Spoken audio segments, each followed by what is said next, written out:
Yeah. Okay.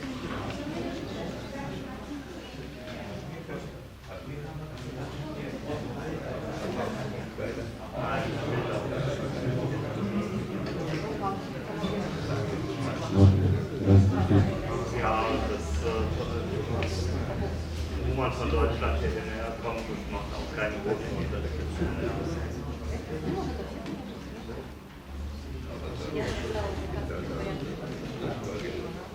Genau, ja. Ja, unser ehemaliger Präsident.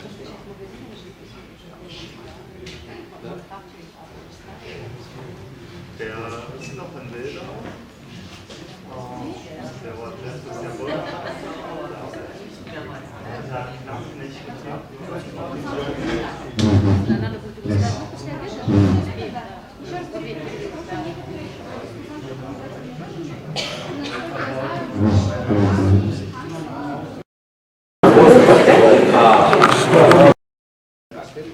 er ist noch sehr aktiv, wir sehen ihn regelmäßig.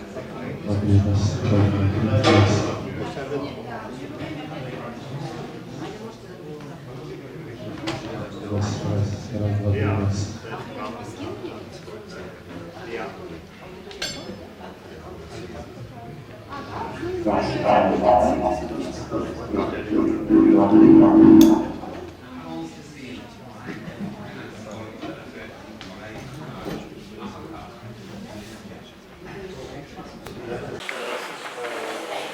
Рады приветствовать вас в стенах Казахстанского университета.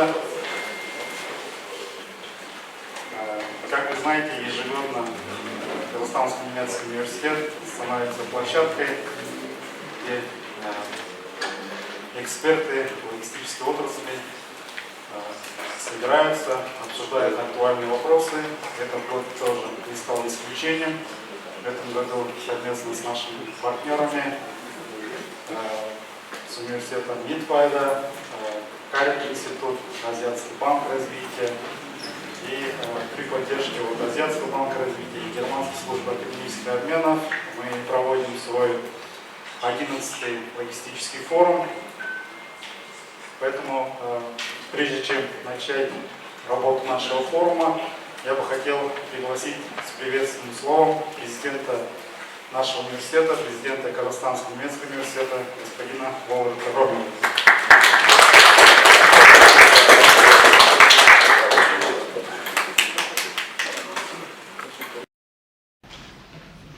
Good morning, everybody. I speak in English because we are living in an international world, but I still have to struggle with my Russian or even with my Kazakh, so I prefer to speak in English. Sorry for that. This is the first conference I'm going to open at half past eight. So I see logistics means you have to be an early bird. That's true, because if you have the first mover advantage, you know to handle the place, to manage everything what's going on. Logistics has a very strong tradition at our university since so many years. So I'm really proud that I'm going to open this 11th Logistics Forum this time.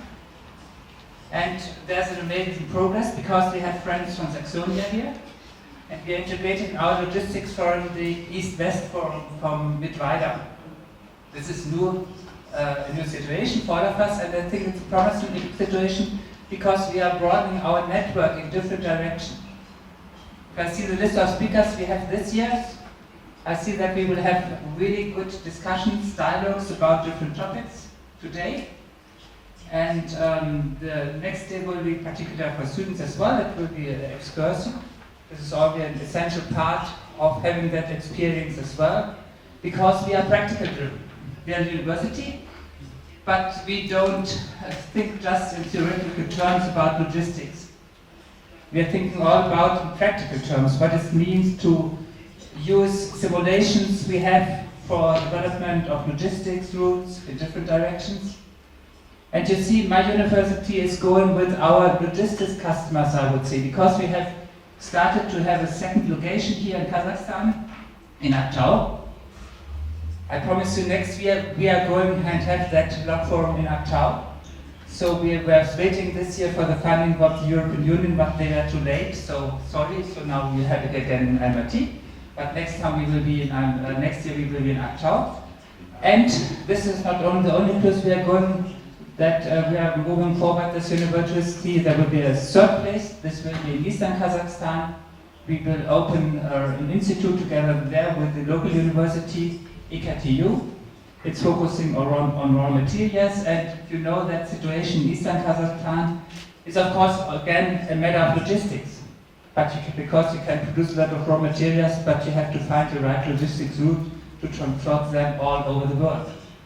So you see, the locations we will have here in Kazakhstan in the upcoming years, they all will be a logistics hub. We will have location in eastern Kazakhstan, we will have one location at the Caspian Sea, and we will here, of course, we will stay in Almaty. So we are, in some way, we are part of the Silk Road, which crosses Kazakhstan from the Almaty region, or even for Uzbekistan, to the west, to the Caspian Sea. And this is an amazing adventure. This will be for our students, because we don't have just the programs here in Kazakhstan. What is our intention all the time? That we have partners in Germany. And this is another experience for our students, because the students can working together and learning the different logistics perspectives from the European side and from the Kazakh side as well. So that's enough from my side for the beginning. I'm not in the center of that logistics forum. There's the speakers and all the audience. And I wish you all a very interesting day, good discussions, and very interesting speakers we will have today. Thank you very much. And I hand over to the next opening speaker. This will be General Consul Mr. Soos.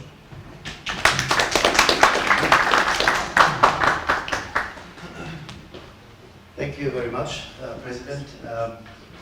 Ladies and gentlemen, dear students, it's a great honor for me to be here and welcome you to this important event. An important event because it is about enhancing the movement of goods, of ideas and people across a vast part of our globe. We talk about the connection between China, Germany and Europe, and Kazakhstan being at the heart of it all. So at first I would like to congratulate the German Kazakh University for carrying out this series of, is it not on? Yes, it is. Okay. But my voice is, I think, is loud enough, so you can hear me also without the microphone. So I would like to congratulate the German Kazakh University for carrying out this series of dialogues about logistics. It's already the 11th forum of this kind, and I remember last year when I was here, it was there weren't so many students and speakers, distinguished speakers in this room. So the audience here is already a testament to the importance of the event that we are going to witness today and tomorrow.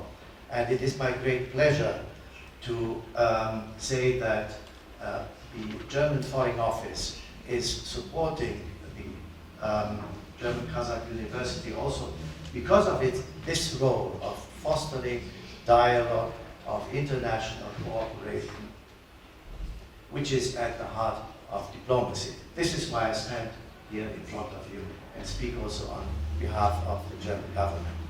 So with that, I would like to wish you all fruitful deliberations and leave it now to the speakers that have been invited to this event, and maybe also especially welcome our guests from Germany, from Wittenweiler, who are joining this forum. Thank you very much. I wish you a fruitful deliberation.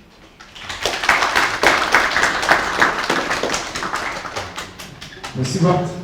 И следующее приветственное и вступительное слово хотели бы предоставить декану и генеральному директору Института Азиатского банка развития господину Тецуци Сомобе. К сожалению, сегодня он не смог приехать, есть запись. Пожалуйста.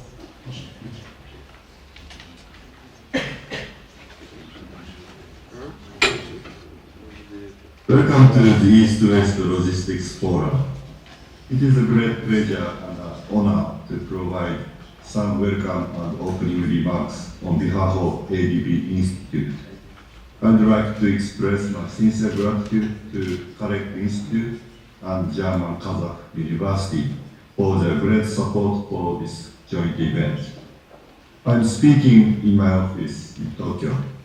I wish I could join you in Almaty, but my prior commitment prevents me from doing so. I hope there will be other occasions for greeting you in person. I'd like to begin my talk by emphasizing the significance of this event, because we can never overemphasize important roles played by connectivity and transport infrastructure in economic and social development. These days, infrastructure is also expected to contribute to climate and environmental prosperity. This is not limited to the energy sector, but also holds true in the transport sector, even though I will not go into details. Thus, for the economic, social, and environmental prosperity, connectivity and transport infrastructure holds the key to success. Without enough connectivity and enough transport infrastructure, both urban and rural economies can never achieve higher productivity, efficient division of labor, and economic inclusion. This is particularly true for greater intra-regional connectivity in Asia and greater inter-regional connectivity between Asia and Europe, which could create business opportunities for firms and better access to markets and jobs for individuals. But investment in infrastructure does not always increase productivity, allocative efficiency, or distributional equity. Infrastructure must be safe and durable. It must have sufficient capacity, and it must be maintained and renewed regularly. It does not work automatically, but often need other input of resources, especially human resources, to work properly. This is obvious in seaports, airports, or even toll gates along a highway. High-level expertise and continuous capacity building are necessary for infrastructure to contribute to economic, social, and environmental prosperity sufficiently. Another set of warning or caveat is about financing the high costs of construction and maintenance. Infrastructure is inherently accompanied by high upfront cost, large-scale investment, high risk and uncertainty, and so on. Careful analysis of these difficulties must be undertaken, for otherwise infrastructure projects are destined to fail. Yet another set of difficulties is about the benefit of infrastructure investment. Benefits of infrastructure projects vary considerably, depending on many factors, including population density, topology, access to complementary amenities, as well as the level of economic development. Infrastructure investment in Central Asia are challenged by low population density. It is also challenged by large distances, which entails high construction costs. I should add that benefits from infrastructure projects come little by little over many years, which implies that financing infrastructure projects must be long-term and hence more challenging. Since the outbreak of the COVID-19 pandemic, fiscal space has been narrow in almost every country, which has made infrastructure investment finance even more challenging.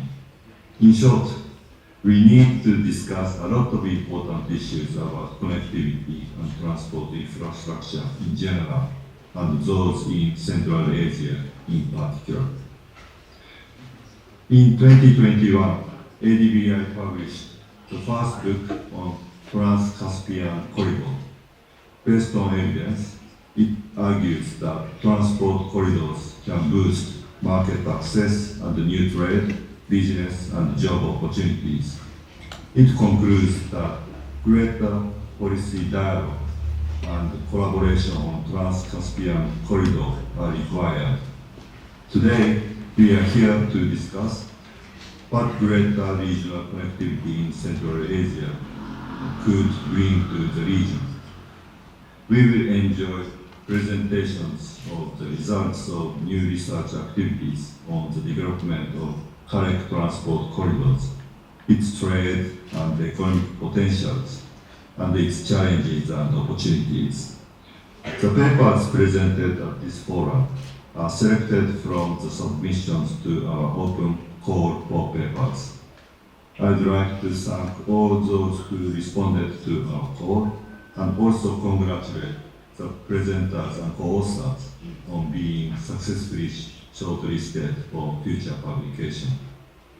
I would request all participants to actively participate in the Q&A after each presentation. Your comments and questions will help the author improve their papers and contribute better to evidence-based policy designs. Last but not least, I thank all the members of the organizing team for putting together this important event. With that, I conclude my welcome and opening remarks and hope you will have fruitful discussions and create new insights. Thank you very much for your kind attention. Welcome to the East-West Logistics Forum. It is a great pleasure and an honor to provide some welcome and opening remarks on behalf of ADB. Спасибо большое. Уважаемые гости, уважаемые участники, теперь мы начинаем работу нашего логистического форума. У нас теперь работа первой сессии. Значение шелкового пути как связующего звена между Германией, Евросоюзом, Казахстаном и Центральной Азией. Мы бы хотели пригласить участников первой сессии. Модератор Валерия Винклер, научный ассистент, менеджер по мультимодальному дизайну и смешанному обучению. Также президента Казахстанско-Германского университета господина Волрода Ромеля, представителя экономического сената земли Саксония Анте Хернинау и декана факультета международного менеджмента профессора Сержа Велескова.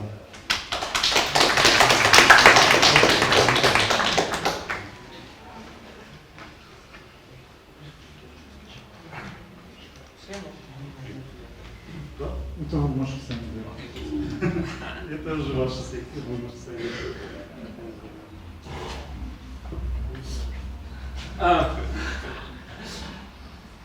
A small surprise because initially I thought that my dean going to dean of Sorry, microphone closer. Closer. Okay. Sorry. Welcome everyone. So I pass over to my dean, the dean of my faculty in industrial management of the University of Applied Science Mittweida for short welcoming statement, and after that we are starting with the group discussions.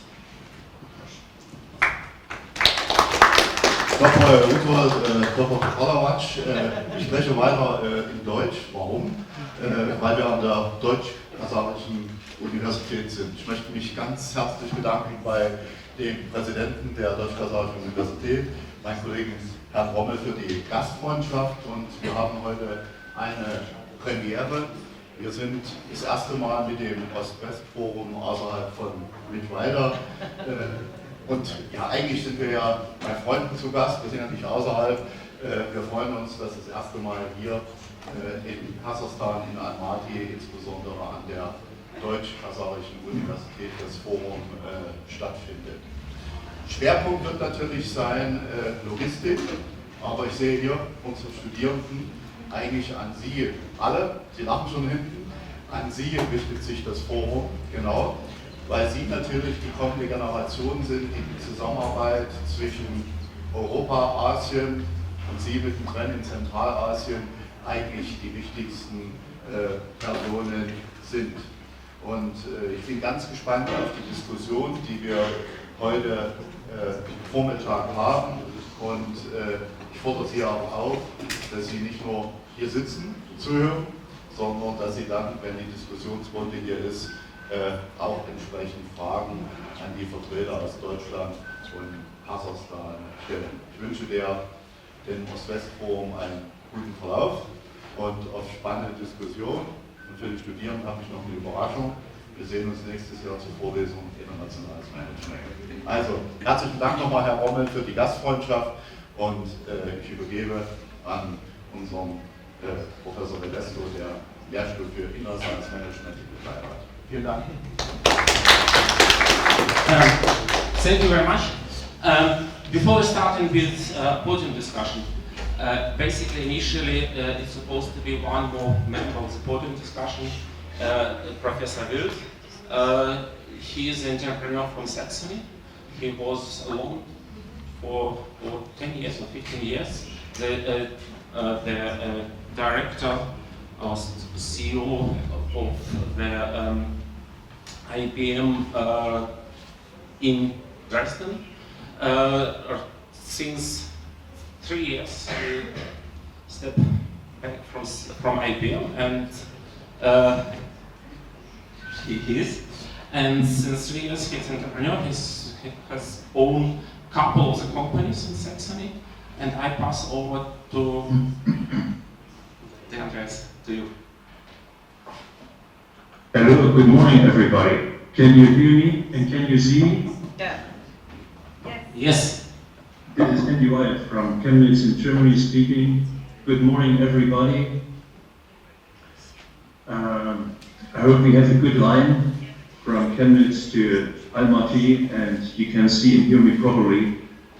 Unfortunately, I cannot participate in this East-Western Forum due to personal reason at the moment directly, but it's an honor and a pleasure for me to have a speech and a presentation so early in the morning.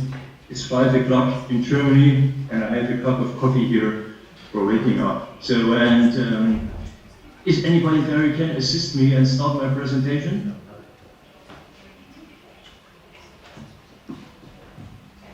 Or is there Alima Alipova? Can you start my presentation, please?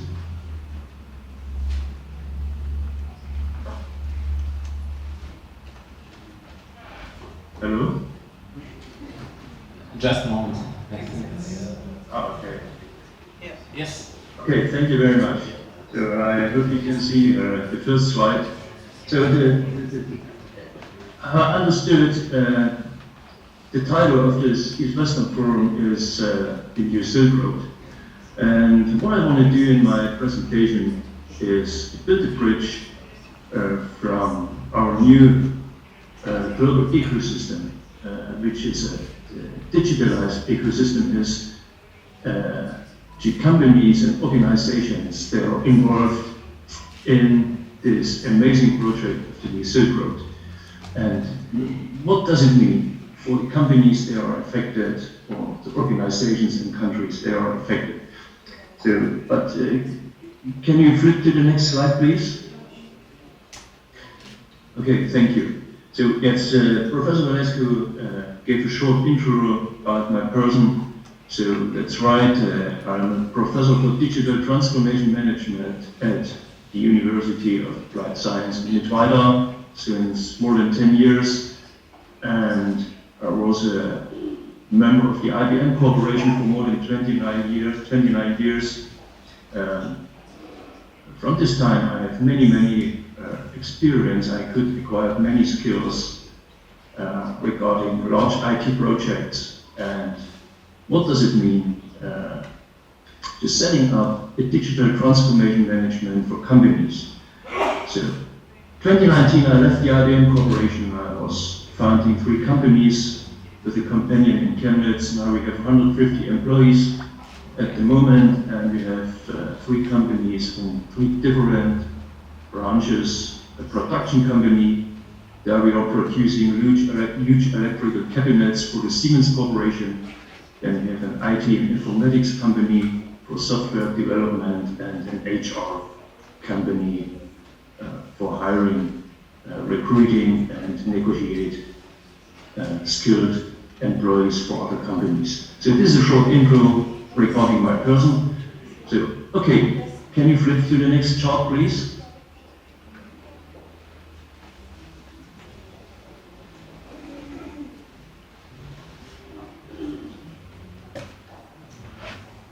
Okay, so the title for this conference, I understood, is the New Silk Road, but I think we should take a look back in the history.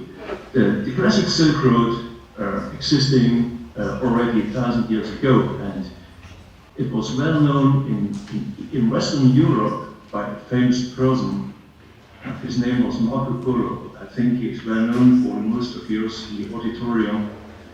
But what he did, he described the trading lines from the Far East, from China to Western Europe. What's about the products, the countries that are involved, and he described also the secrets and the oriental touch behind the classic Silk Road. His name was Marco Polo. He was an Italian trading man, and he made the Silk Road famous 800 years ago in Europe. But the question is, would such a kind of Silk Road walk successfully today? Okay, flip to the next chart, please. Yes, I think it's a normal thing we can just state. First of all, the New Silk Road is not the same as Marco Polo's time. And the question is, why is it so, and what makes the difference? To anticipate the answer, we live in a digitalized global ecosystems. Despite we have trading lines, we have roads, we have transportation support. It's the same like 1,000 years ago. But the most significant difference is that we have a digitalized global ecosystem. Okay, so flip on please to the next chart.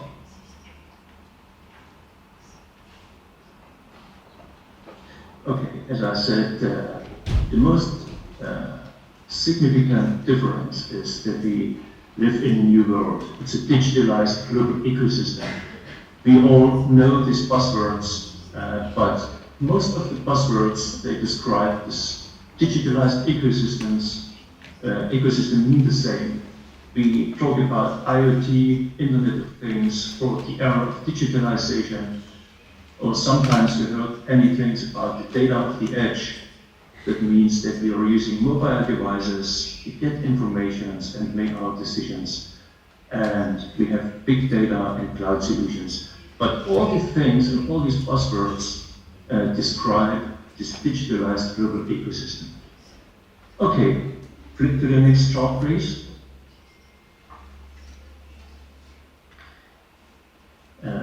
Behind this digitalization and the things, there are 5 global megatrends. But these megatrends have a strong global impact to the involved companies, countries, and organizations. And also any effects to our persons, to ourselves. The first of all is we are using mobile technologies and social media. Social media is all around. We have interchange, we have Facebook, we have Instagram, and many other social networks where we can share information. They are helpful, day by day for everybody of us and also for companies. The next mega trend is flip back please. So it's increasing of customers and the market expectations. That means the market and the customers become more and more individual. The next one is we have the extended enterprise. We have broadened digital supply chain between the companies, the suppliers, and the customers. We have big data, artificial intelligence, and analytics solutions to have a better outcome of the huge data stack we can use. And we have hybrid cloud and IT infrastructure solutions. And so please flip to the next chart.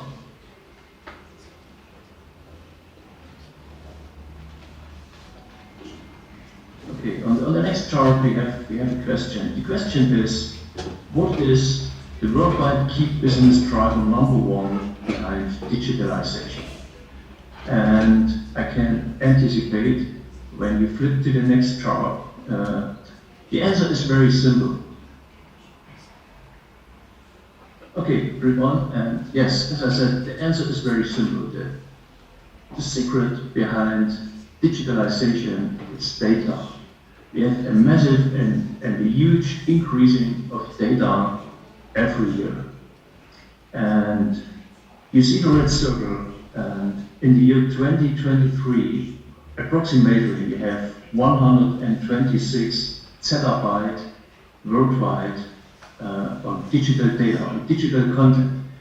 And it's important to know that approximately 75 to 80% of the complete data stack we have is unstructured data. And we have structured data and unstructured data worldwide in the databases and the cloud systems. But the difference is within unstructured data, we have more helpful information. The question is, how can companies use this helpful information and how are they able to analyze the unstructured data? And as an example, unstructured data are all information in social networks. This can be video clips, pictures, spoken words, handwritten text, and all the other things we can digitalize with our IT systems. These are unstructured data. And as I said, the most significant difference is that unstructured data have more helpful information inside. Okay, so can you flip on, please?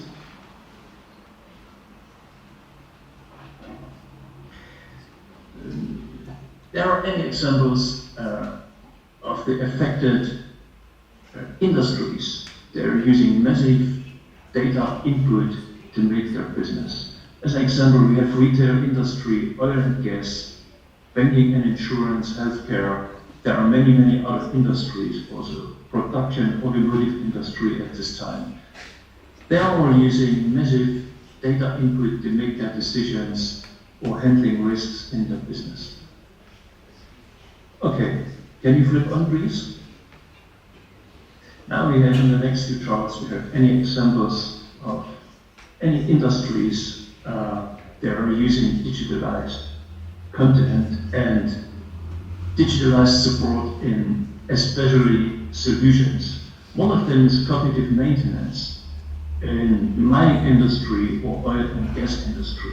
It's very important for them. They make cognitive maintenance for their tools, transporting systems, and all the other technical systems they are using. But it's very important to have a high performance of the data systems that are provided for the industry. There are any figures in any surveys we can read worldwide in the internet. If one system is down, possibly they are losing 5 million per day when a data mining or a data grab is down. And this is a danger. So that's the reason why we need high performance systems for using this data in our business. Okay, so can you flip on, please? Yes, another good example is where massive data is producing or is responsible for the data growth. These are brain-inspired systems for synthesizing, analyzing sensor data we are using in any systems. And exactly what the numbers we can read is that approximately 70% of unstructured data, or data growth of unstructured data, comes out of sensor data and machine learning systems at this time. The automotive industry or science, they are using machine learning systems and sensor data, technical systems. So, but they are producing a massive outcome of unstructured data. This is only another example. Okay, so can you flip on, please?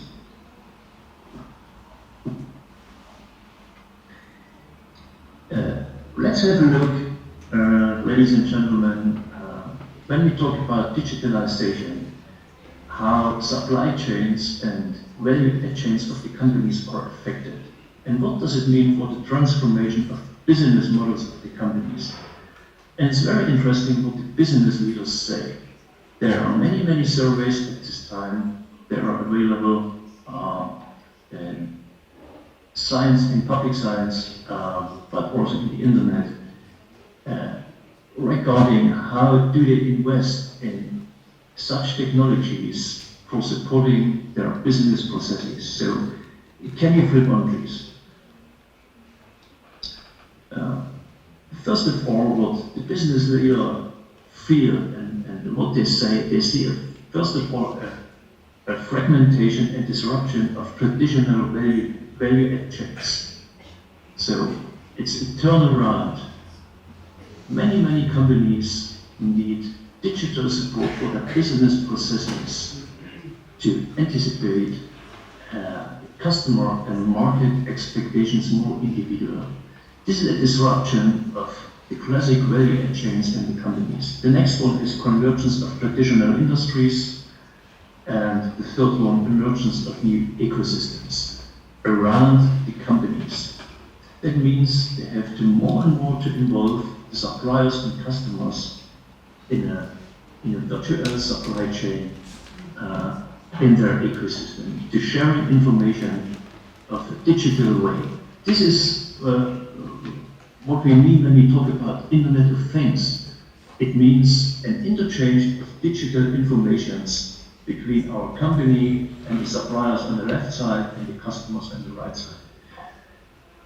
Okay, so flip to the next chart, please. On the next chart, we can see what the CXOs, that means the CEOs, the CFOs, and the CIOs. What are the main investments in new technologies? And in surveys, they say 60% or 63% of the CEOs say we have to invest in cloud computing and cloud services. IT solutions becomes more and more a managed service from outside. The next one is investing in mobile solutions and in Internet of Things. These are the three topics what the CXOs say where we have to invest in new technologies. Okay, so flip on, please.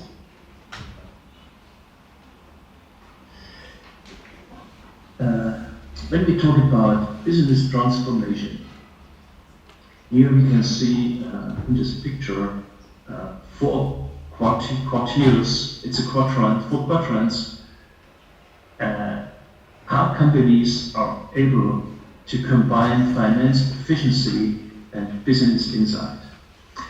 This is a picture, it shows 4 quadrants for companies that are in the same industry, in the same branch. And as we all know, any companies in any branch are lagging behind, but any companies in a branch are the torchbearers. They are going ahead, and we call them value integrators. But companies that are able to combine in a high efficiency their finance forecast, the clearness of the finance outlook in their processes and to involve customer insight. That means to anticipate the expectations of their customers. To combine these companies, these are performance accelerators, and these are only 7% all the companies in one branch. We have any good examples from worldwide companies that are starting a small business. One of them is, an example is Airbnb or Uber.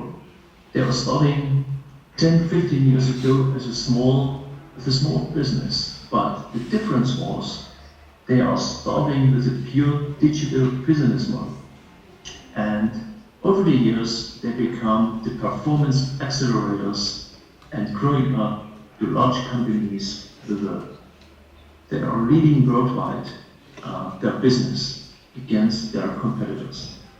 So on the right side, we see what's important for these companies is anticipating market expectations, increasing the business insight, increasing of finance efficiency, and the other things I mentioned here. And so this is important for companies to transform the business and to support processes alongside the value add chain with digital solutions. Okay, so can you flip on?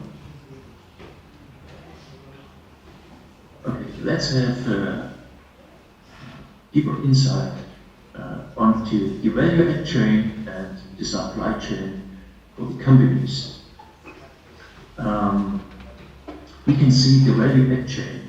That means we know how value add is produced. We have to move costs from our cost centers in our company to the cost carrier. And at the end of the value add, we have to produce revenue and profitability. But when we can save time and costs in our value add chain, companies can achieve a higher revenue and a higher profitability, right? And that means companies have to transform their business processes by supporting with digitalized solutions or digitalized support. And as I mentioned, it's important to anticipate customer expectations. And above we can see a symbolic supply chain. We see the suppliers and the customers. And the task for the companies is to integrate them in their digital information interchange and handle information. This is what we mean when we talk about Internet of Things. It means to make the supply chain more valuable and give intellectual property and informations or sharing with our suppliers and our customers. This is the new ecosystem of any company. Okay, so can you flip to the next chart, please? Last but not least, I want to summarize the input of this presentation. Digitalization has a direct impact to the involved companies and organizations that are involved into the new Silk Road. Companies that are using digital support in their processes, they reach more speed and success by adopting a digital approach in their processes, reducing time and costs for higher performance. That means they achieve higher revenue and profitability. They are able to have better handling of trading lines, product streams and investments. And they are able to anticipate very early the individual requirements of the market and of their customers. And they involve these requirements, individual requirements, because products become more and more individual in their research and development inside of their company. And so they have a better outcome of individual products. And we have a higher integration of suppliers and customers in the digital supply chain alongside the Silk Road for companies that understood what it means to support their processes with digitalized solutions. Okay, this was my speech early in the morning. I hope I could give you any interesting topic. My offering for you is, if you have any questions regarding digital transformation or digital transformation management, companies and organizations, to send me your questions or contact me. Professor Verescu and Professor Schmalfuß can provide my email address, and we can have the opportunity to discuss this in an online meeting or possibly next year in Almaty. Thank you very much for listening. Thank you for the audience, and I wish this conference in Almaty much success, good discussions, and I say bye-bye. Thank you very much. Greetings from Chemnitz to Almaty. Thank you very much, Andreas. See you next time see you soon in Chemnitz, in Mittweida, and I hope that next time it's going to be successful. All the best. Thank you very much. Bye-bye. Much success. So we are going to continue with podium discussion. So may I ask the members of podium discussion come over? At the terminal, Professor Rommel. Lass mal die Moderation. Bitte für die Moderation. Ja? Okay. Welcome. Moderation. You have one chance. Also, you have to stay. Well, I will. Okay. Before we start, a couple of words still as an introduction. It's basically our sixth forum, and it's good reason why it's sixth. And it's also good reason why we are right now the first time outside of the Mittweida here in Almaty. Thank you very much again for the such nice opportunity for us. And this time, while 6 years ago, we just started industrial management master degree, double degree. Those times with Russian State University. And as we start this program as a double degree, we thought that it's a little bit about logistics, but not logistics in the way of things, but logistics in the way of the students and the way of the developing the business. Because conducting or making the double degrees, it makes no sense just to make the students have the both degrees, but we are University of Applied Science, and we are always thinking about implementing it into business. And the idea was, initially it was a Saxony Production Forum to bring the companies together, that our students can make the internships and also develop the business. By the way, industrial management with the focus on innovation and business expansion. And we, after 6 years, we are started this year, the industrial management program double degree with German Kazakh University. And that's why we thought, okay, it was 6th time in a row very successful. We brought a couple of companies together. So during these 6 forums, and right now, we think that it's the best opportunity to bring again the companies from Kazakhstan, also Middle Asia, together with European companies. That's why we expand our focus to East-West. And that's also the reason why we brought Antje Herminer. She's the director of the Association of Small and Medium-Sized Enterprises in Saxony. And Saxony has a huge number of mid and small enterprises. All of them, or a lot of them, right now, eager to expand their business. The same, I think, it's valid from the Kazakhstan. A lot of mid and small-sized enterprises are making the next step, thinking about expansion. and that's basically the one of the idea, and our focus will be not just on podium discussion. I think the next step will be tomorrow, where we also during this forum we're going to visit a couple of companies, and the main thing of such events, it's not just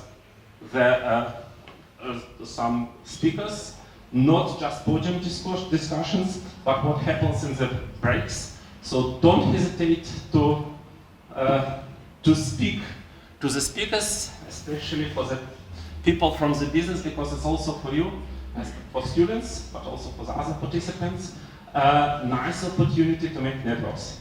Last but not least, we prepare a couple of questions, but podium discussions leaves from the questions from you. So don't hesitate just to raise your hand or to write or whatever, to provide the questions to our moderator, Valeria, and we are eager to discuss all kinds of topics, also outside of the just East-West forum. So, good morning everyone. Nice to see you today. My name is Valeria Winkler. I am also from the Applied Sciences Nevada, the university.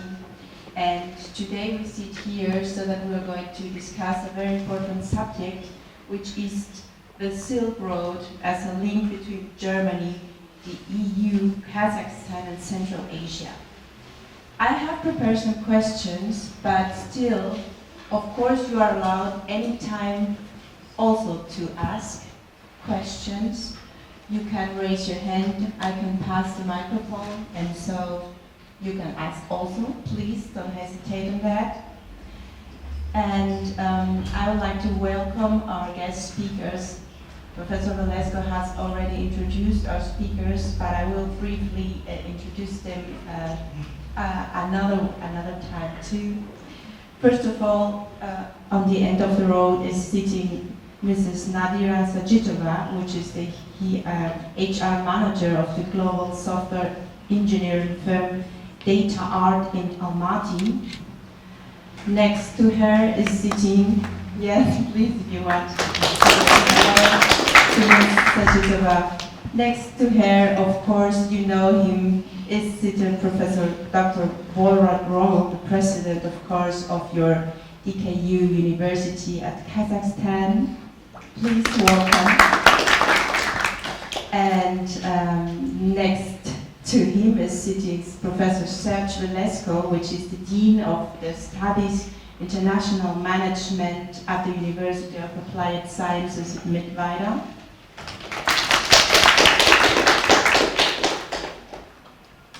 And we also have a very important guest from Germany, which is Ms. Antje Hermenau. She is the director of the Economic Senate of the Federal Association of Medium-Sized Business in Saxony in Germany. Please welcome her. All right, so now we will start with our questions, and the first one will be regarding the Silk Road. What do you think, should Europe be afraid of this big project called Silk Road? Who would like to start to discuss about this question? Yeah, super. Okay. I'll take the start. I think because I have been to politics before I started to be with the enterprises. I have been to the National Parliament and know some facts about politics as well. To my point of view, the European Union is not really prepared to face a challenge like the Silk Road. They started some global gateway initiative a couple of years ago, but this is not exactly comparable to the Silk Road. Silk Road is much more advanced. The targets are much more specified. It's not by random, but there are goals they will want to reach. To my point of view, it is important for a country like Kazakhstan, being in the middle of the huge powers between, in a sandwich, so to speak, to know what they want, what you want to take out of it. And my opinion is, this is a special situation because The German government acts in a way that enterprises from Germany are looking for new markets, but new partners and new places to put production on.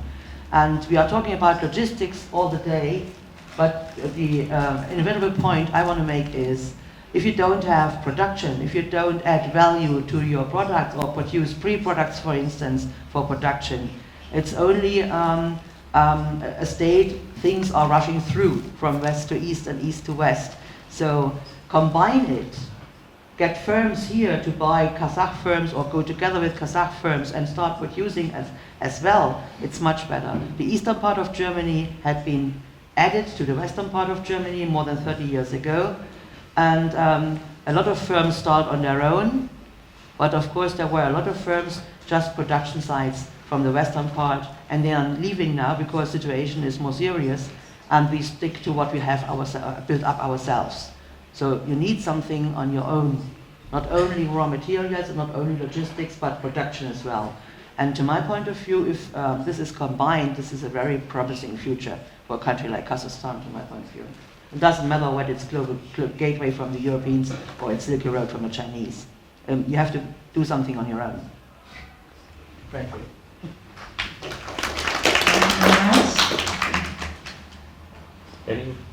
Any other comments on that questions? Yeah, I can continue. No Yes, problem. you can continue, please. Yeah. I can use Oh, yeah, the okay. microphone. Okay. It must work. So I'm using that. Of course, it's, yes, as you have said, of course, Kazakhstan is somewhere in the middle of that development. Yeah. This is a challenge, a very huge challenge. But Kazakhstan was able to getting independent 30 years ago. This was the first success in that direction. But still, they are in the middle of China interests, of Russian interests. There are some Islamic powers in the south. That's a danger. And Europe is in some aspects is a little bit too far away. So Yeah, of course, yeah. the Kazakh government is always looking for European connections to have a balance of powers within the current setting.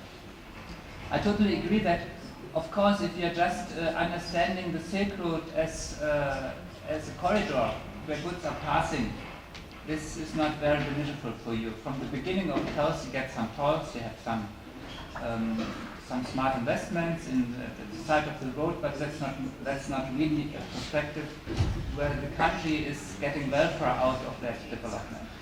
So this is really the challenge, to go in the direction that you're just not only be a producer of raw materials, gas and oil, you have to go in the industrial value chain, and that's a challenge for Kazakhstan in the upcoming years.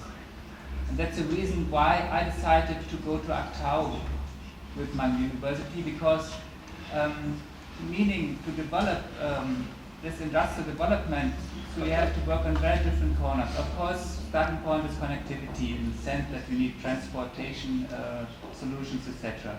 You have to build up production lines itself. That's another challenge. And of course, you need brain power for that.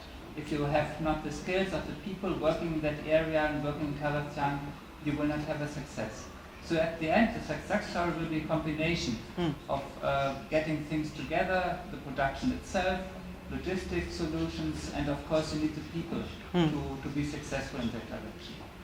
And of course, Kazakhstan can very much about those developments, about the German approach, I would say the classical traditional approach, because the strength of the German economy is based on medium-sized company. That's really the basic for industrial development, because they're independent from financial institutions. Normally they're family-driven businesses, so they have a long-term perspectives for growth. And this could be, of course, will be a challenge to develop within that Kazakh structure we have, coming from very other tradition of large companies. So to build up really the middle class of medium-sized companies. Otherwise, you will not get successful in bringing up that idea of, I would say, industrializing Kazakhstan in some ways.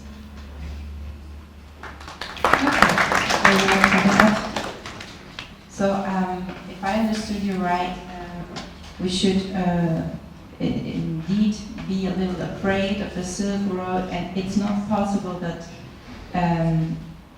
all the countries worldwide have a benefit from the Silk Road? Or is it possible, or in which way is it possible to have a win-win situation for all the countries which are involved in this project?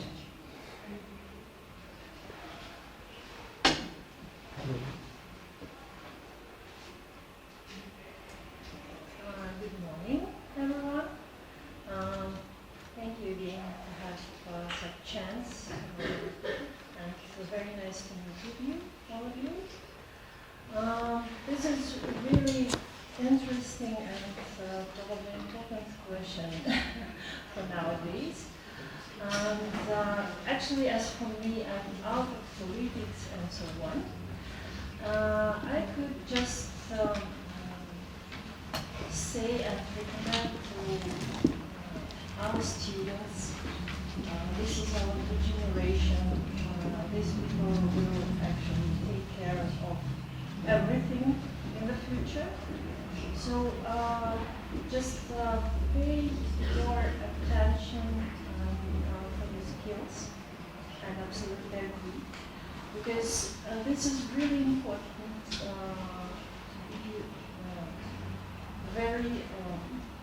be very ready. And nowadays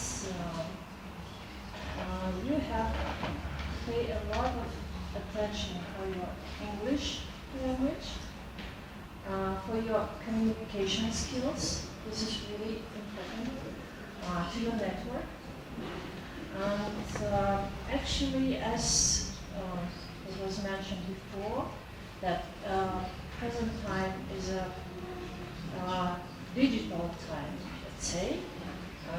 You have to pay your attention on the maybe very, let's say, famous maybe systems in logistics, and not only. So that's all.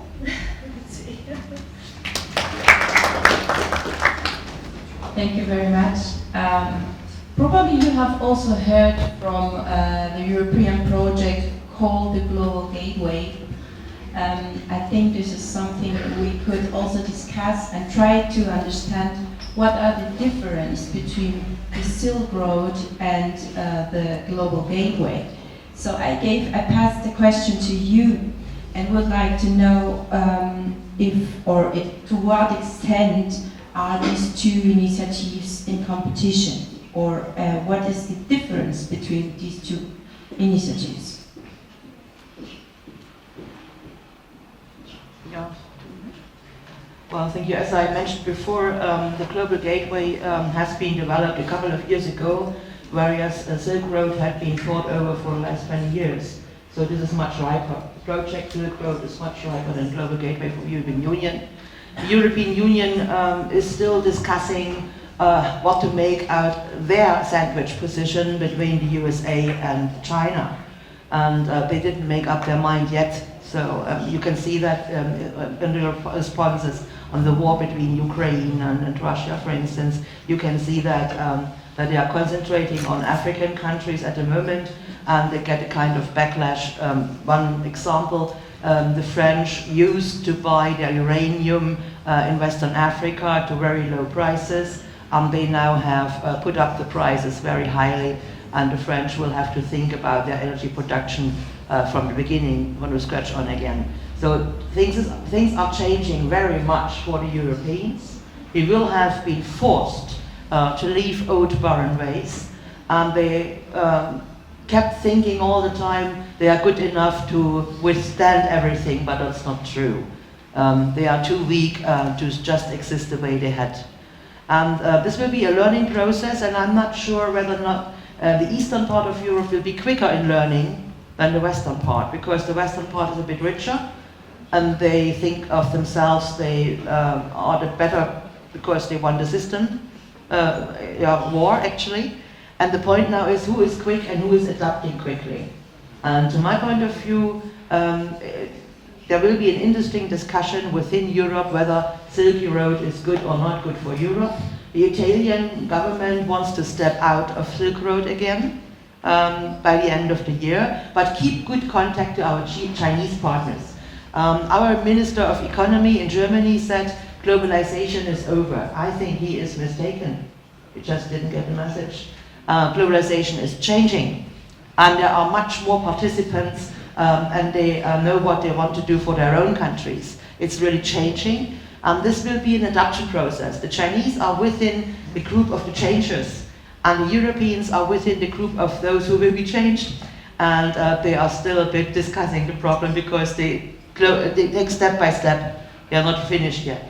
So my point of view is, don't be afraid as a Kazakh people, just do what you can do for your own country. I would suggest to make partners in Germany as much as possible, because I think the German economy is going to do their own globalization next step, and they will combine IT and IoT with production.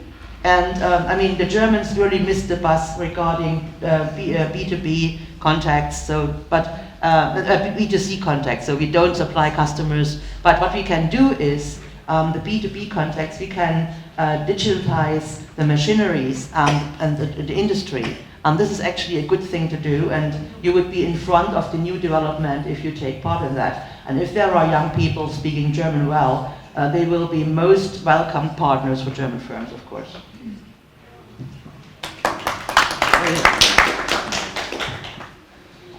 Just a brief question on that subject, Ms. Hermenau. So you don't think that Europe will give the global gateway up? Yes. No, it won't give it up, but they collected all the measures and programs they had regarding foreign countries in Africa and in Asia, and just gave it a new name, and this was Global Gateway. This is no really new initiative. It is just a collection of programs they had started before. So if you know that, don't pay too much attention to that. This is just for the huge industries in Europe to take part in developments like new energy supply techniques and things like that. You can take advantage of it, for instance, in energy production. This is a sector Kazakhstan could step in, no problem. And this will be interesting, I guess. Hydrogen, for instance, hydrogen production, hydrogen supply. But on the other side, the definition of what a country needs has to be taken by the country itself, to my point of view. And so you define your industries, you define your products of the future, and then you look for partners to get it done, to my point of view. Thank you. Yes, please, Mr.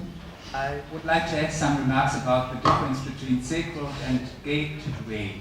So if you look at the wording, you see the difference, because Gateway is just one route to come to Gateway. That's it, yeah. In Silk Road, this is a very different approach, where you see coming from the past, more than several hundred years, that routes are changing, and it's based on diversification, and in between we have a lot of prosperity from different towns. Some are growing up for 20 years, some are decreasing for another 100 years, so the world is changing. And this perspective, means really digitalization, because this is based on diversification, as we learned from the speaker before, that companies will have a lot of changes. They will customize the business approach, and this will be reflected in logistic fields as well. True, yeah. Thank you very much. And don't forget, you can ask questions anytime. Coming back to the Silk Road, do you remember 2020 when we have this pandemic? The question now is regarding the Silk Road, in which way or what impact did the corona pandemic have on the Silk Road?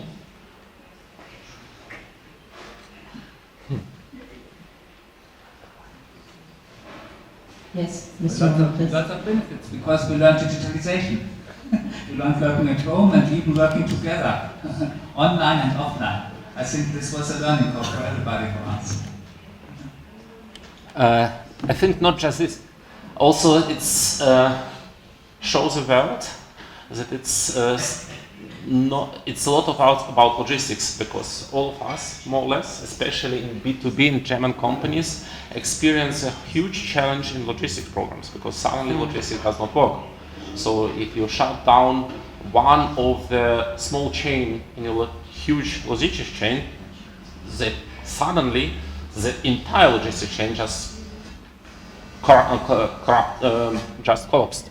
So we saw it in the production of the cars, we saw it in the production of machinery, we saw it in this production of chips. And the point is also, it was no experience before as large scale, that if suddenly the logistic chain collapsed, to build it again take time, take a lot of money, and you have to think about risks. And your initial question was about the Silk Road and risks. I would turn it around. It's always changes, it's always risks and opportunities. And what happens right now, I think, also with Silk Road, beforehand, the Silk Road was, the idea of the Silk Road was, okay, we have the production somewhere in China, and we are going to expand our markets. So we push all the products through this Silk Road away, and it's coming something back, and it was basically there's a lot of idea about the economy of scale and the concentration of production. And right now, if you're speaking about the corona, I think the main point is not just digitalization, but the understanding that you need to think once again about the value chain, about the entire chains, where you are going to produce, how you manage your risk, production risks. That means that you cannot have just one production site somewhere around the globe. You need to have at least two, and most probably you need to have even some kind of production and backup of the production in all three continents. And it's huge opportunity. It's the huge challenges for the business, for the big size, but it's a huge opportunity for mid-size companies on the one side, but also on the other side, it's huge opportunities for the countries like Kazakhstan, because they can just win about this, because it's basically the excellent logistics point where you can deliver the products or the parts of the products to the south, to the north, to the west, to the east. And it's a huge challenge for the Germany, indefinitely, because Germans basically built up the majority of the industries, and I was used to work 15 years for the big size companies. It's all the time was the concentration of the allocation to the production of where it's the best combination of cost benefits and concentration of production. Right now, they have to rethink in the way they have to think how to, and it's exactly what happens right now, to de-distribute their production footprint. And that's also a huge opportunity for the young people, because the point is that I would say that managers who all their life were concentrating just on the economy of scales and on the concentration of the production, and they built up very special, very long value chains with all the concentrations. They are not thinking in the networks, and the new generation, it sounds funny, but the new generation who develops themselves, who are grew up with the old Facebook and Twitter and all this, they are thinking by nature in the networks. And they are going to drive right now and change a lot of industries. And we are trying to basically even to accelerate this wave. And also this kind of forums, this logistic, I think it's one step in this direction.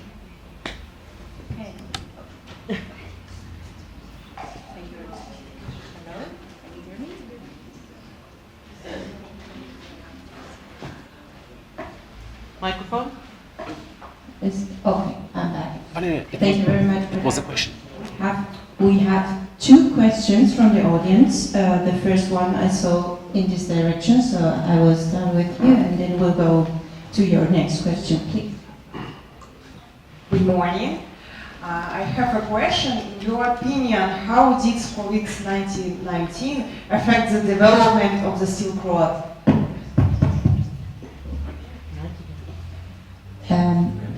COVID-2019, sorry. Okay. Well, we already started with that question, the question I asked, but maybe you can also say something about it. Well, the infection or pandemic situation in 2020, 2021 actually showed that a lot of firms started reshoring their supply chains, so they shorten ways, or they try to have more partners where they can import from, and the partners should be able to transfer goods via ship or via railway or lorry, so they want to have different possibilities to get everything they need, pre-products, everything else, by different ways of logistics is important. And the second thing is a lot of firms tend to go to the markets they have. So automobile industry is the biggest example, chemical industry is the second one. They just leave Germany and go to those countries where they have their customers and produce in situ.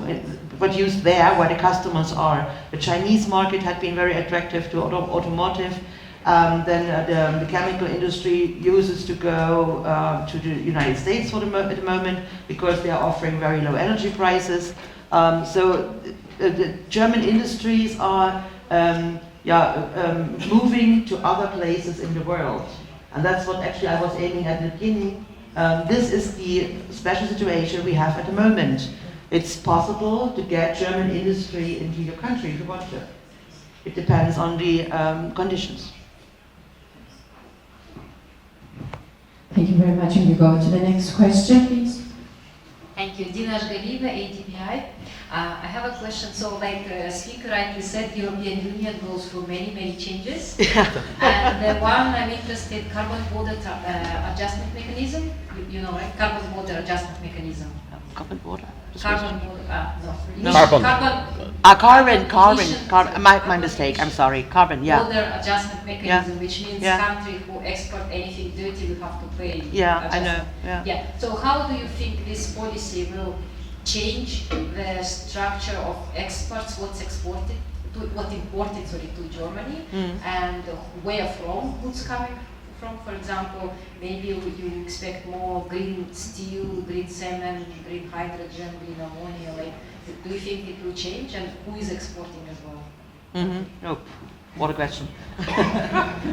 So I don't have my crystal ball with me. I can't tell the future. But to my estimation, I think the green wave is on the peak and will go down a bit, because industries in Europe are not able to follow the path. This is not possible. The ambition is too high. And for instance, the Swedish government just a week ago said, we are not taking part anymore, we go back to nuclear power, this is cleaner than coal, but we have to have our energy to, it has to be available every time, and it has to be not expensive. So this is the one thing. The second thing is the mechanism you were mentioning about polluting industries or products and other things. This is actually a mechanism to choose your partner. To my point of view, this had been implemented to find out whom you want to cooperate with as a European country or not. But as I said, as the example of Sweden, the European countries step out of the treaties one after the other. It will take 1, 2, or 3 more years, and then the Germans are at home alone, actually, in that point. The standards are too high. It's not possible to meet it if you have international partners. And so I think there might be some more discussion. Important is what the worldwide institutions are telling, what their standards are, and I guess the ambitious German and then European standards will go down a bit just to survive their own ambition.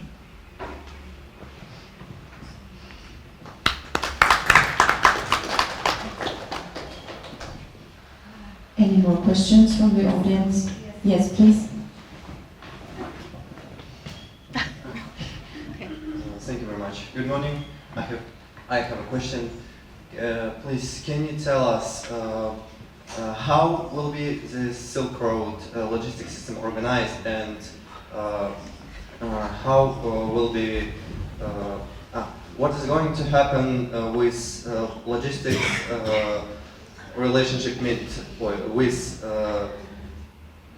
countries that are not involved in this process? Because as I understood, it needs enormous attention to pay on. Thank you so much. Thank you for the question. Yeah, you should. You know your neighbors. Thank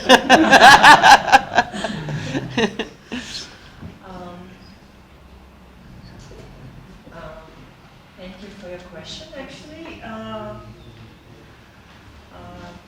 for me, it's not easy to answer. But I guess we need to know what is, on which stage, let's say, is the new Silk Road project is for now, because I guess nobody knows about it. And as for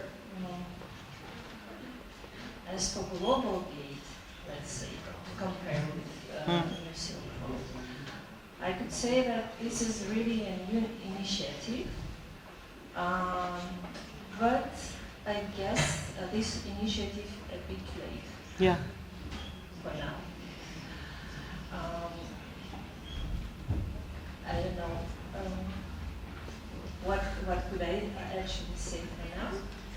As for other countries which are not involved in this process, this is good opportunities for them to be involved, probably.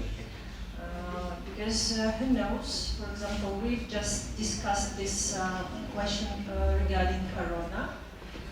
So who knows what we could expect for this winter, for example. I don't know, did I actually answer the question or not? What do you think? Okay, probably if you have other questions, please, you're welcome. Если есть вопросы на русском, тоже можете задать, мы переведем. If you have any Russian, questions in Russian, please feel free, we will translate all your thoughts. Ребята, не стесняйтесь, пожалуйста, обращайтесь, задавайте вопросы на русском языке,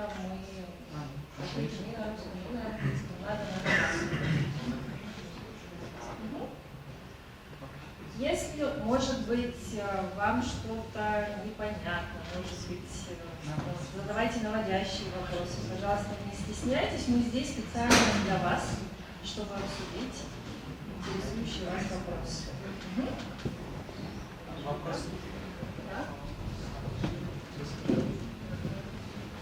Hello.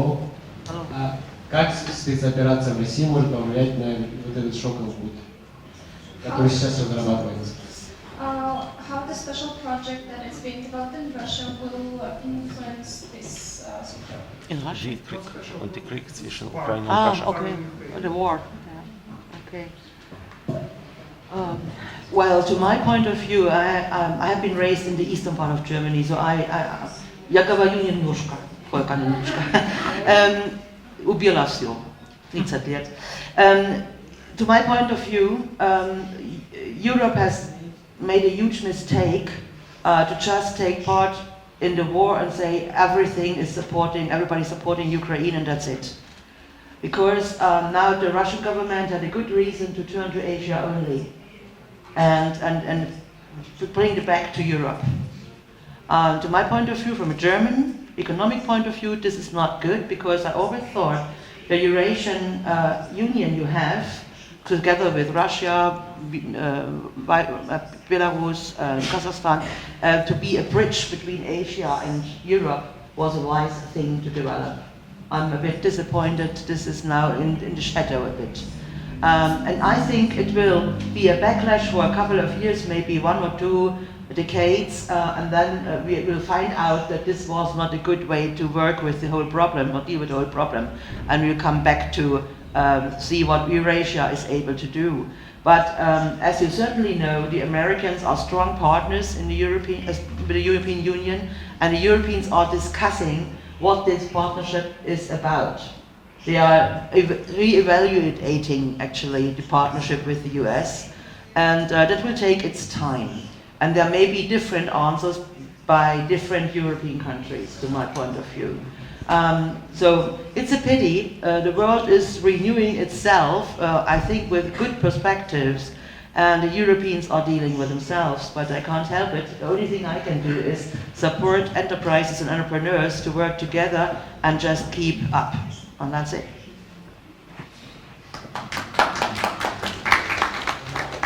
Would you like to add something about that question? Yes? Can use that microphone. Yes, I think there's really high learning curve, I would say, starting from Corona. First of all, you have learned a lesson that you can't trust on just one route, that you need diversification. Same with the Ukraine war. So you learned again that you have to find out different ways for bringing goods over the different routes and to optimize the different routes. And this, I think, at the end, it will have a very positive effect, because it's a combination of digitalization, which has the same approach, and I would say the real world, which shows that you must go ahead on the digitalization process to find out new ways to get your logistic problem solved.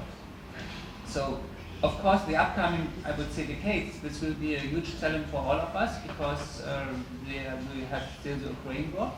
The problem is not solved. No. Not even if they end the war, people must live together, independent of what happens.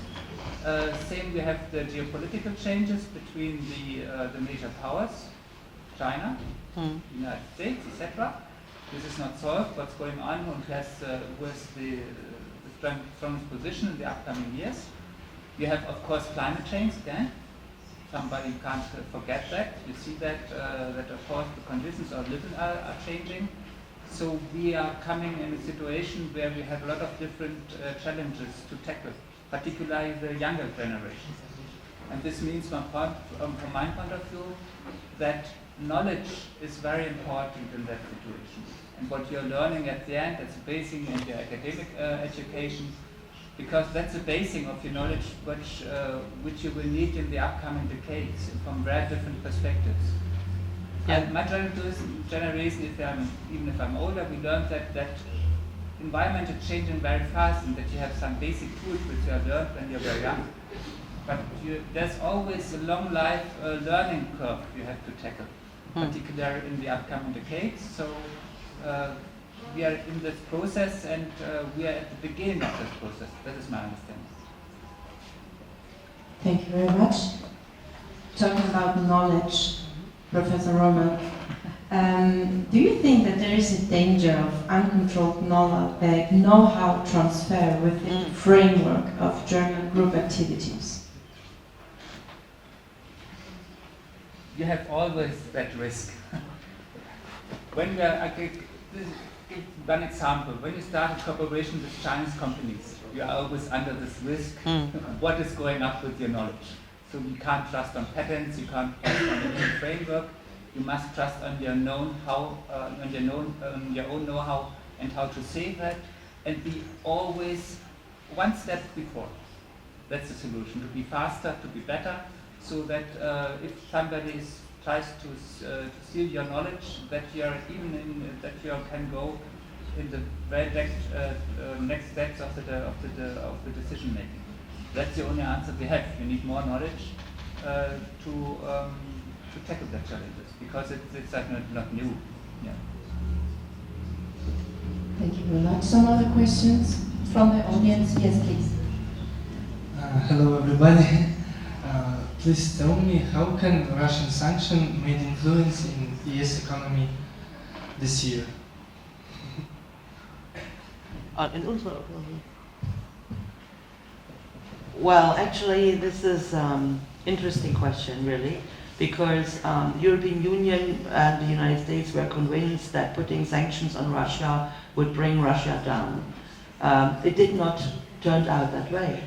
So, to my point of view, from an economic point of view, the sanctions had big hits in our European economics as well. And this actually, I think most of the politicians didn't know that 2 years later or 3 years later, after sanctions had been put on Russia, the problems, the economic problems in the European Union would be bigger than they had expected. So this is a learning curve as well. They are learning about this as well. To my point of view, sanctions are not appropriate anymore in a worldwide economy because nearly all countries do have different borders with different partners, and you cannot cut them off the world anymore. And if you have a look at Syria, for instance, had been cut off from the SWIFT system, from the money banking system, everything else. The neighboring countries are working with Syria somehow, and Syria is surviving, so this is a bad situation. So I think the world splits up in various groups. It's not one or two dictating everybody what's going on. And if that's the case, then the classical sanctions are an instrument of the 20th century, and it's over.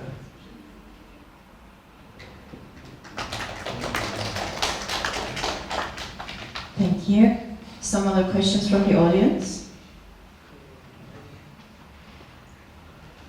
All right, then I have prepared another question which has to do with the subject of building. We have talked about a lot about economics now, but now I would like to discuss a little bit about the impact on the field of education, which means what is the impact of the Silk Road on the field of education, and try to discuss a little bit about the risks, but also about the opportunities that gets along in the field of education with the Silk Road.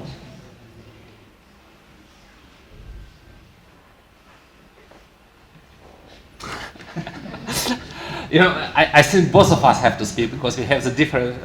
No, I assume we have the same view, but right now we have the different institutions, and that means that we are interested to see it from the both sides. From the okay, you have the both institution in mind somehow, me not yet. I think the point is there are two. At least two sides or even more dimensions of this question. The first of all is the competition between the educational bodies. You know, I have the, before starting the forum, I have the nice discussion with my students from Almaty, and so I always make the advertisement to come over to Mittweida. And one of the students said, well, I'm not looking to come to Mittweida or to EU, but I'm looking to come over to China. Good reason for this. And I think one of the impact of the Silk Road exactly this. So it's, if you look on my generation, and I was born in UdSSR, in Belarusia, and used to study in Minsk and Moscow and finish my study in Germany. It's those days it was very clear that the expectation of the participation of the globalization, the perspective, you're supposed to get the education somewhere in Germany, Western Germany, or even in the US. So something like, we know, everyone knows Harvard, MIT, and so far and so on. Silk Road changed a lot. Right now, if I'm, you know, a friend of mine, he's living in New York. He has own agency, also here in the sector of innovation and education, and he make for the U.S. government investigation something like five years ago. And investigation was about the elite universities and about the salaries of the profs and about the what is the from the profs, from the high level researchers and the profs where is the place to be and where is the most perspective. The funny point, and this huge surprise, and that's why this basically research work was never published, but was just for US government. The funny point is that the average salary of the on the level of the deans and on the level of the top researcher between the top university in US, so we are speaking about the MIT, Harvard, California University and so on, and between the same position in China. In China it was double salary, but the most important point, double of the research budget. And it's little bit about research. That's the reason why, for instance, you are going to find less and less top-level profs in US and also in Germany, and slightly but steady the brain on this level, brain drain to China and to South Asia. But it's one dimension. And basically the initiative of the Germany on the elite university, it was one of the answers to this challenge, the same story. The other dimension about the students itself, where is the best perspective? You know, again, if I'm looking on my own, I used to study on the both systems, and right now I'm also last 10 years as I became the profs, make my lecture basically everywhere in the world, so I to make them here on regular basis and enjoy it, but I also used to teach in the US and in Germany. We have there not just a competition on the profs level, but on the competition on the approach level. So we have the completely different approaches, and I think the mix is something very special. That's why I'm always saying, hey, if you would like to have the good education, the double degree is something very special, because you have not just experience of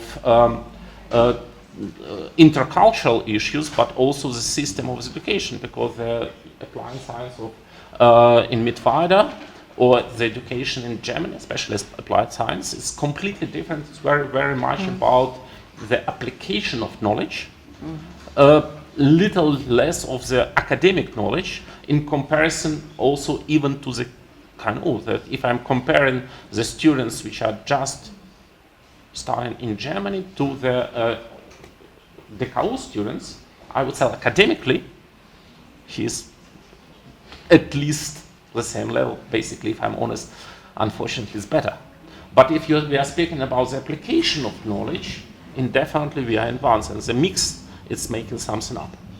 And the set point is the set dimension is where the students are going to be after as alumni after they finishing the study, and this you know, the set dimension, which is very, very interesting, because you know, I think there are two aspects. The point is that where you spend your time between 20 and 25, mostly you stay in the country because of the social life. It's the age where you get in love, and it's became, you know, it's became not just about the money and perspective, but also the way you are feel yourself comfortable. I never expect to stay in Germany, but it's basically I can speak about my own experience on the one side. On the other side, it's I think that the demography and also the battle of the talents, it's full in place, and that's something which the Silk Road going to have a huge impact, and having huge impact already right now. And it's not just brain drain in one direction as before. Everyone spoke about it, from developed and less developed countries to the Eastern world. Right now, it's more diffused, and indefinitely we speak about the knowledge. I think the knowledge knowledge is more about not patterns, but the knowledge is about the heads, and where the heads drain, knowledge go there. and it's something where you cannot just keep inside the company, you have to keep the people, and this is the point.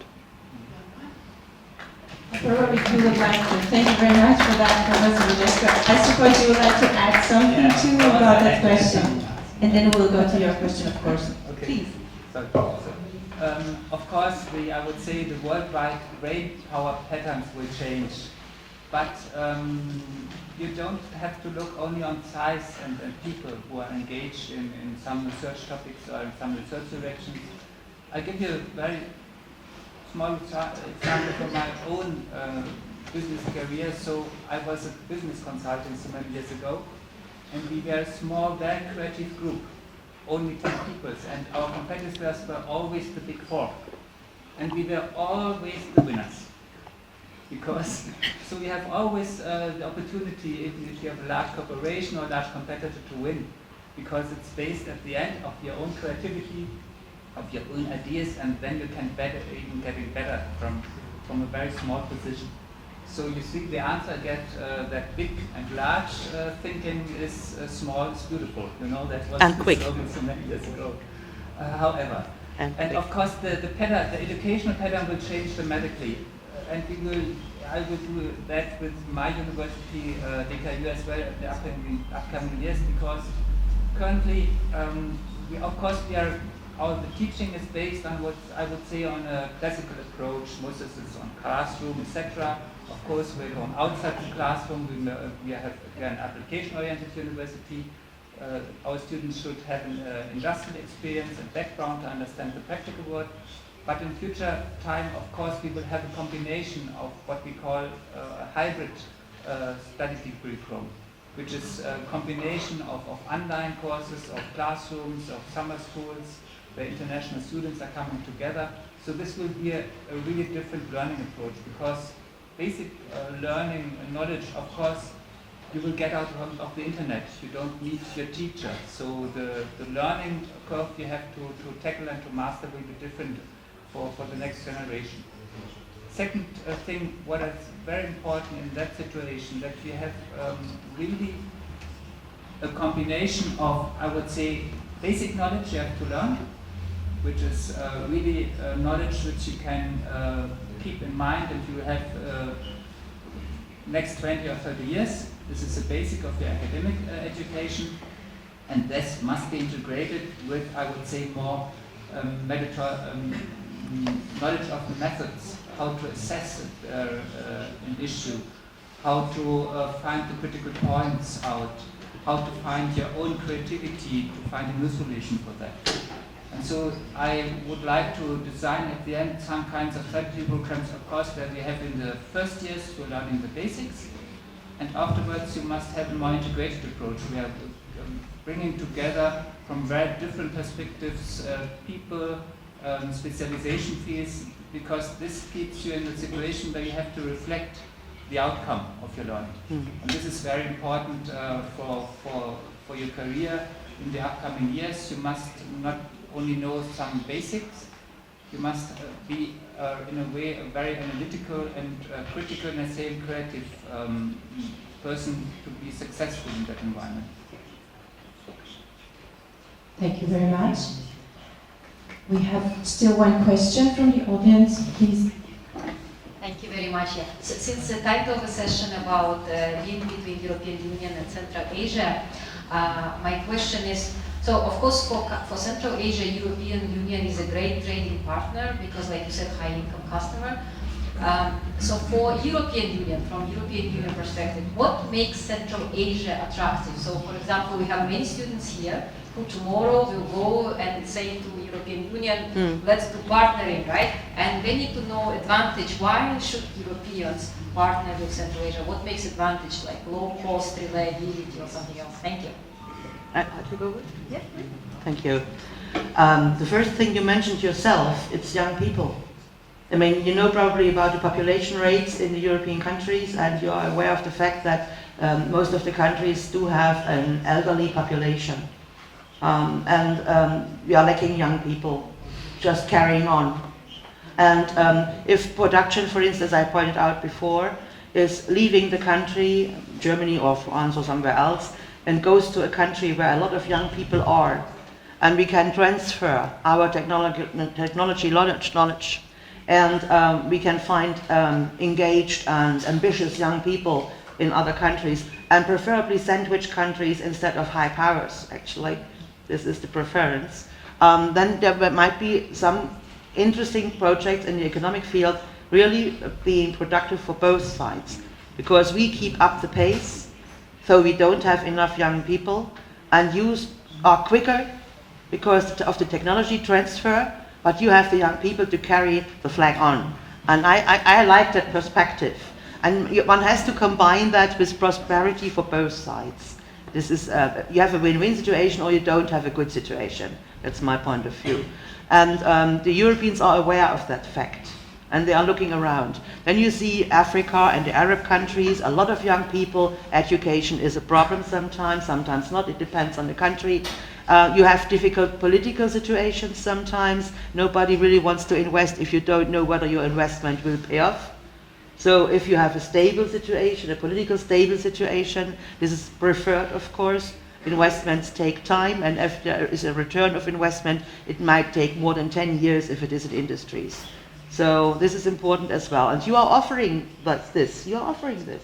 So it is interesting to us, of course. That's why I'm here. Thank you. Still some other questions from the audience, please? We still have some couple of minutes. Oh. 5 minutes still. Yes, please. Thank you very much.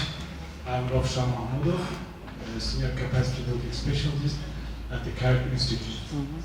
All of us, many of their participants are students, but some of us researchers, and it would be better to get your recommendation for researchers, which areas should be taken by the researchers to analyze, to examine regarding the relationship between Europe and Asia.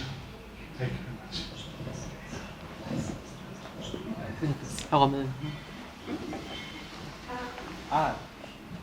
We will have a lot of very interesting research topics in the upcoming years, which are very important to, I would say, to bridge Europe and Central Asia. That starts from when I'm talking about social science. Really, we have a lot of gaps regarding assessment of situation, understanding of political systems. So, of course, there are always a language barrier because most of the publications are in Central Asia, published in Russian. So they are outside the English world. That's not good.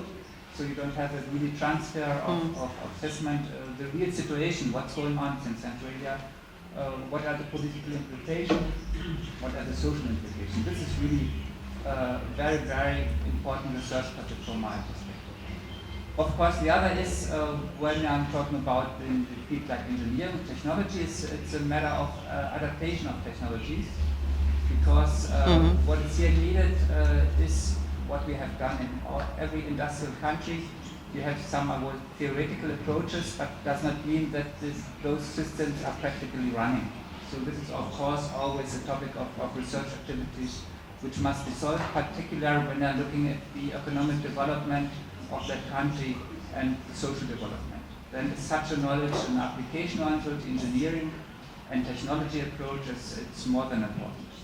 Of course, then you have other fields where it's very interesting to go ahead with research activities in all different kinds of subjects. Currently, I know the major interest from when I'm talking about the Kazakh government. Okay, we saw we had a lot of young people who get training and education in business and social science. That's not the future.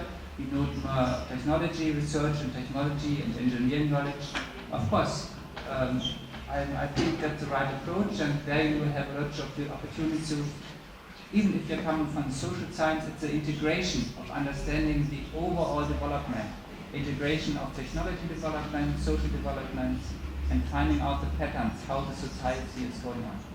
If I may add on this, for instance, it will be very important for a lot of countries in the world to learn more about efficiency in using energy, for instance, in using pre-products or different materials to make your products from, just experiments with different materials, what are they like, what do they feel like, how promising they are. This is important because there will be a huge run upon all the raw materials. There are so many people in the world who want to improve their everyday life, and there will be a real run on all raw materials, and the more efficient one is able to use the raw material or the energy, the more he will be able to be within the run and not at the end.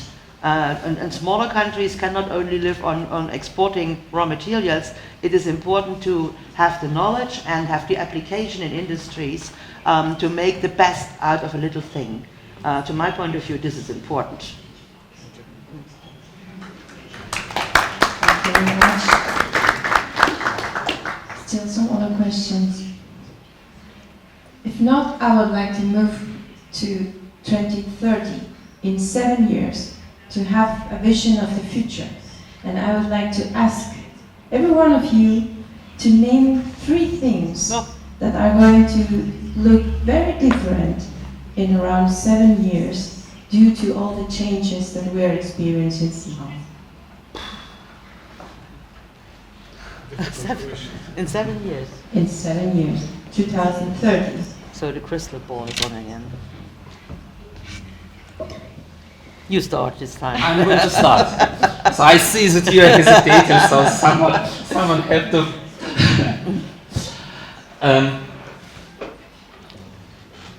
I would say that the first point, we are going to have in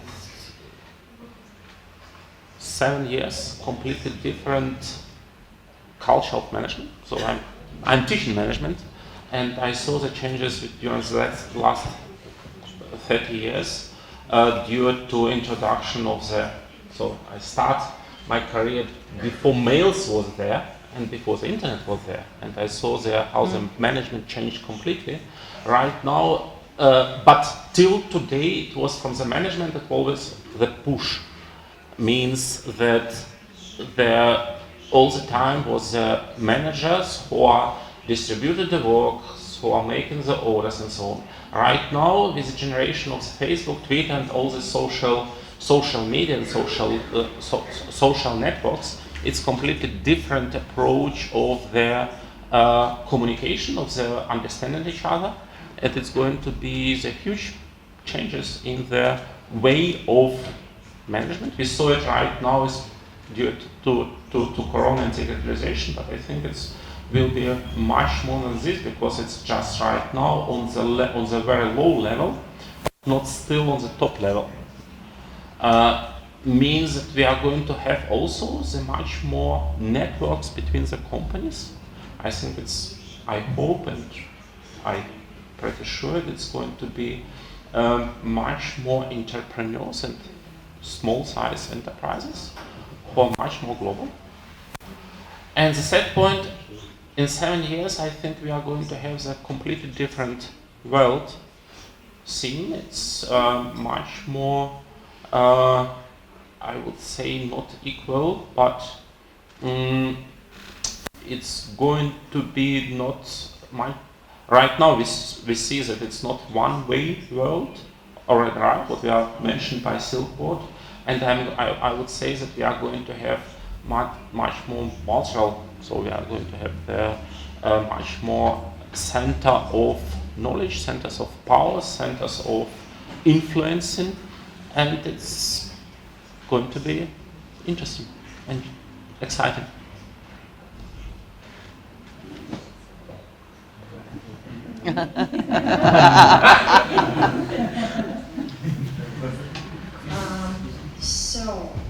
As for me, you could just imagine 2 scenarios, the positive one and negative. So positive, actually, you know what is it, and as for negative, you should include war and Corona. So, and actually you could build all 2 scenarios by yourself, I guess. So will be this is easy. my opinion. Okay? So I have a very small perspective. This is a perspective of the university. So in 7 years, DKU will have a campus. Okay, yeah. We will have increasing numbers of students, not coming only from Kazakhstan. They can come from other Central Asian countries. We will kind of Central Asian educational hub, that's my vision. And of course, we are expecting students from Europe because I think so. Development is growing, interest is coming to Central Asia. So we have one market, not only the Kazakh market, this is more integrated market, which is more interesting, the development of this country and the society's intent. So we see some German or other European students here not just for 1 month, for